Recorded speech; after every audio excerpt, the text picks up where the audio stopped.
ഇന്ന് തന്നെ ഡൗൺലോഡ് ചെയ്യൂ. കാണൂ നിങ്ങളുടെ ഫേവറേറ്റ് ഷോസ്. ദേ ഇങ്ങോട്ട് നോക്കി, മനസ്സൊക്കെ അംഗീകരിച്ചോളൂ. ഞാനെങ്ങാനും ആയിരുന്നെങ്കിലേ എപ്പോഴേ ഓടിത്തുള്ളി പാലും കൊണ്ട് ഭർത്താവിന്റെ മുറിയിലെത്തിയേനെ. അതിന് ഞാൻ സമൃദ്ധയല്ലേ, ശിശിരേശ അല്ലല്ലോ. ഈ സാരിയൊക്കെ കല്യാണത്തിന് മാത്രല്ലേ ഉടുക്കുന്നേ, അല്ലാതെ അങ്ങനെ എന്നും ഉടുക്കാനല്ലല്ലോ, ഇന്നത്തെ ദിവസം മാത്രമേ ഉള്ളൂ. ഇന്നത്തെ ദിവസത്തിനെ ഒരു പ്രത്യേകത കൂടിയുണ്ട്. എന്ത് പ്രത്യേകത? ഗോകുല് നിന്നോടൊന്നും പറഞ്ഞില്ലേ? ഇല്ല. അവൻ മറന്നുപോയതായിരിക്കും. ഇന്നേ നിങ്ങളുടെ വെഡിങ് ആനിവേഴ്സറിയാ. അപ്പൊ പിന്നെ ഒരു പുതിയ ജീവിതം തുടങ്ങാൻ ഇതിലും നല്ല ദിവസം വേറെയില്ല. വെഡിങ് ആനിവേഴ്സറിക്ക് കല്യാണ സാരി കൊടുത്ത് മുറിയിൽ ചെല്ലുന്നതാ ഏത് ഭർത്താവിനും ഇഷ്ടം. എന്റെ മാത്രമല്ല, അമ്മയുടെ ഒരു ആഗ്രഹം കൂടിയാ ഇത്. അമ്മ അങ്ങനെ പറഞ്ഞോ? പിന്നെ അമ്മ പറയാതെ എന്റെ ഇഷ്ടത്തിന് ഞാൻ ഇതൊക്കെ ചെയ്യുന്നു നിനക്ക് തോന്നുന്നുണ്ടോ? അമ്മ എന്നെ പറഞ്ഞേൽപ്പിച്ചതാ ഇതെല്ലാം. നീ ഈ സാരി ഉടുത്ത് ചെല്ലുന്നത് അവന് ഇഷ്ടാവും. വാങ്ങിക്ക.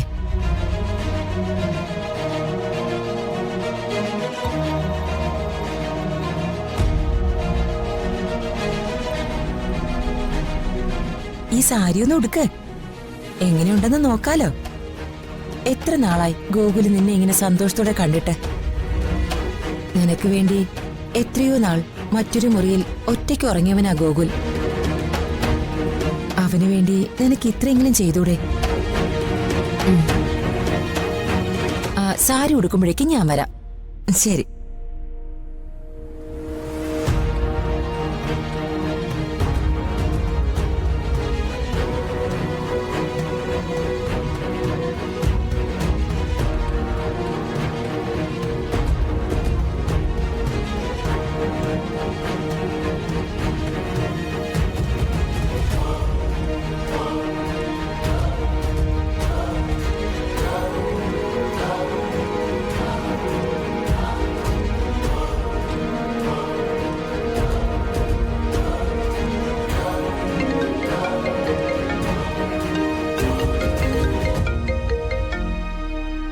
ഹലോ ശിശിരേ, എന്താ രാത്രി ഉറക്കമൊന്നുമില്ലേ? ഒരു കേസ് ഒന്നുകൂടി സ്റ്റഡി ചെയ്യണ്ടായിരുന്നു. നാളെ കോടതിയിലെ ക്രോസ് എക്സാമിന് കയറി നിൽക്കാനുള്ളതാ. ഓ, എപ്പ വിളിച്ചാലും കേസ്, കോടതി, പ്രതികൾ, ഇതല്ലാതെ വേറൊന്നും രാജുവേട്ടന് പറയാനില്ലേ? പോലീസായി പോയില്ലേ മോളെ? ആട്ടെ, തനിക്ക് എന്തോ എന്നോട് പറയാനുണ്ടല്ലോ. ഞാൻ അമ്മയോട് നമ്മുടെ കാര്യം സംസാരിച്ചു. എന്നിട്ട്? ഏകദേശം നമ്മുടെ റൂട്ട് ക്ലിയർ ആയിട്ടുണ്ട്. അപ്പോ തടസ്സങ്ങളെല്ലാം മാറിയോ? ഏകദേശം. ഇന്നത്തെ രാത്രി കഴിഞ്ഞ അതിനൊരു തീരുമാനം ആകും. ഇന്നത്തെ രാത്രിയോ? അതിനെന്താ ഇത്രയ്ക്ക് പ്രത്യേകത? പ്രത്യേകതയുണ്ട്. അതൊക്കെ ഞാൻ നേരിട്ട് പറയാം.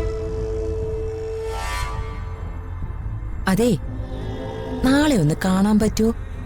ഞാൻ നോക്കട്ടെ.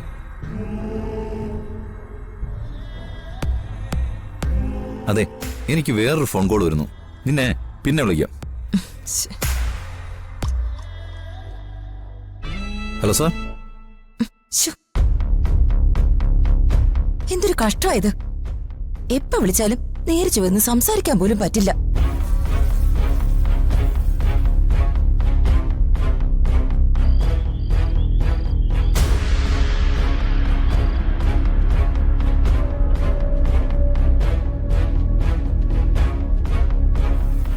സമൃദ്ധ, വാതിൽ ചാരിയിട്ടേ ഉള്ളൂ, അകത്തേക്ക് വന്നോളൂ.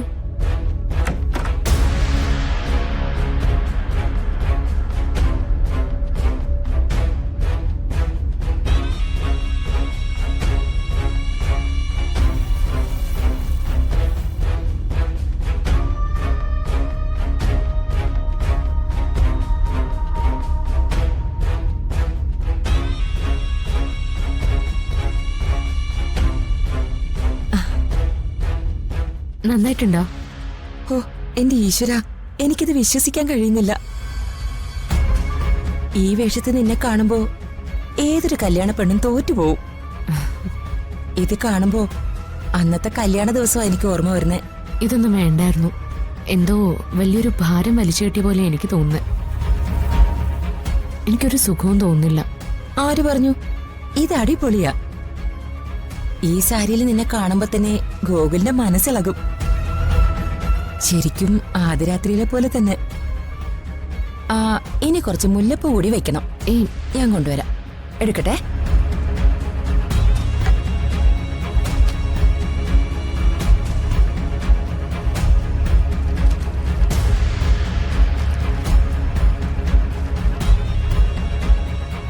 ഇതിന്റെ ഒന്നും ഒരു ആവശ്യമില്ല. എന്തൊരു നാണക്കേടാ ഇത്.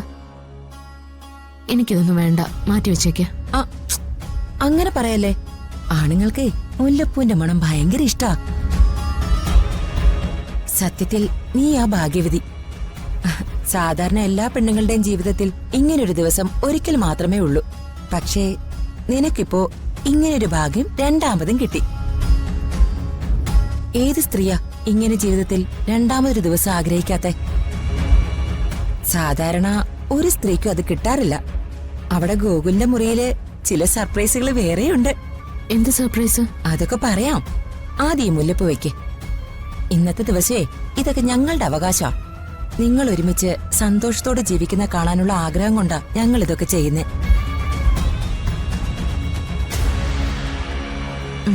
തിരിഞ്ഞേക്ക്.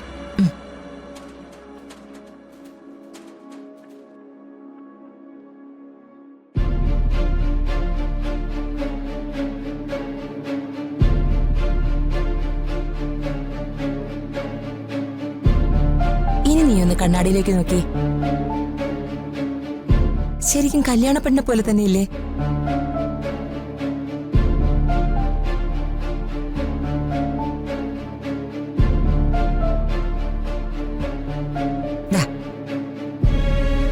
സംശയിക്കണ്ട. നിന്റെ മനസ്സിൽ ഒരുപാട് ചോദ്യങ്ങളുണ്ടെന്ന് എനിക്കറിയാം. ഇന്നത്തെ രാത്രിയോടെ അതെല്ലാം ഗോകുൽ അവസാനിപ്പിച്ചോളൂ. നിങ്ങളുടെ വെഡ്ഡിംഗ് ആനിവേഴ്സറി ദിവസം ഈ കല്യാണ സാരി, ഏതാണ്യെ മയക്കുന്ന മുല്ലപ്പൂവിന്റെ ഗന്ധം, പിന്നെ ഈ ഒരു ഗ്ലാസ് പാലും കൂടി ആകുമ്പോ കംപ്ലീറ്റ് ഫസ്റ്റ് നൈറ്റ് വൈബ് ആയിരിക്കും മോളെ. എനിക്കിതൊന്നും അങ്ങനെ തോന്നുന്നില്ല. അപ്പോ നിനക്കൊരു സന്തോഷം ഇല്ലെന്നാണോ? സന്തോഷമുണ്ട്. ഗോകുൽ എന്റെ ഭർത്താവാ, അതെനിക്കറിയാം. പക്ഷേ ഈ വേഷം കെട്ടലൊക്കെ എന്റെ മനസ്സിന് അംഗീകരിക്കുന്നില്ല.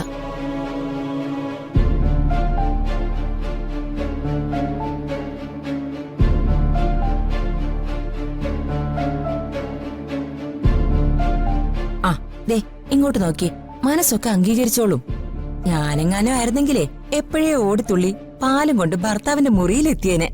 അതിന് ഞാൻ സമൃദ്ധയല്ലേ, ശിശിരീശയല്ലല്ലോ. ഒരാൾക്ക് അയാളാവാനല്ലേ പറ്റൂ. ഒരാൾക്ക് ഒരാളാവാനും പറ്റും, രണ്ടാളാവാനും പറ്റും. അതൊക്കെ നീ പിന്നെ മനസ്സിലാക്കിക്കോളൂ. ഇപ്പൊ ഒന്ന് എഴുന്നേറ്റേ. എഴുന്നേക്ക്. ദാ ഈ പാലിന്റെ ഗ്ലാസ് ഒന്ന് പിടിച്ചേ.